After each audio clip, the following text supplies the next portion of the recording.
If you kept my gift from organizational session, which I think everybody probably did, except for maybe Representative Tobias, you'll note there are 245 days left to the end of our term. But members, for all practical purposes, there's 60 days left. And the 60 days that I hope will mark a productive, meaningful, and policy-focused second half. And so we gather together today in this chamber, a chamber that, to the casual observer, might say is just one big room, with 120 desks, 47 speaker portraits, 10 historic murals, all placed in 5,871 square feet of carpet, concrete, and wood.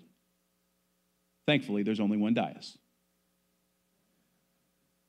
The house, this house, the Florida house, is a very special place.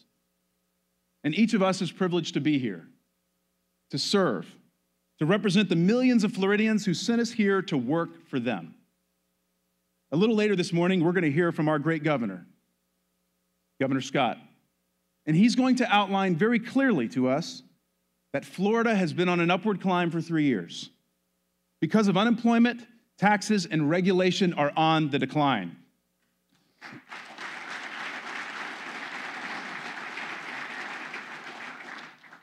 And while we have much to be thankful for, we have a lot to do.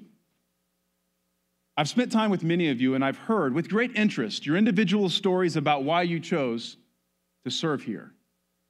As I prepared for this day, I too was reminded of my decision. But I doubt anyone in this room decided to run to seek fame or glory. There are far easier ways to do that. All you need now is a camera phone and a YouTube account. No, you ran because you wanted to do something, to change something, to bring something to this chamber that otherwise never would have happened had you not been here. You probably now know this can be a challenging place to realize that dream. It's a place where the will of one cannot be accomplished without the consent of the majority. It's a furnace for ideas, a melting pot of opinions and viewpoints. It's the way our founders so elegantly designed our structure of government. Not as an empire of I, but as a republic of we. Our best and greatest accomplishments, both last year in the state of Florida and around the country, have always occurred when we worked together. When we consider the views not only from our own perspective, but from the perspective of all Floridians.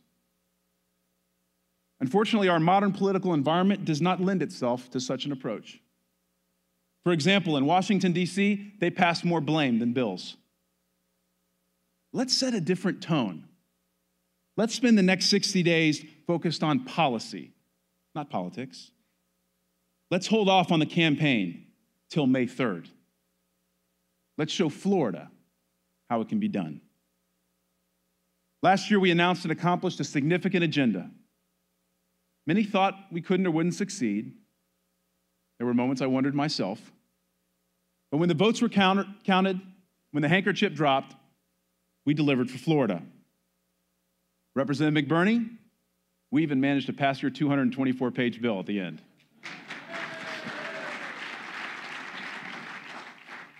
But in the end, we pursued and achieved an inclusive agenda of reform. It is my hope that we will do so again and that together we will finish this session strong.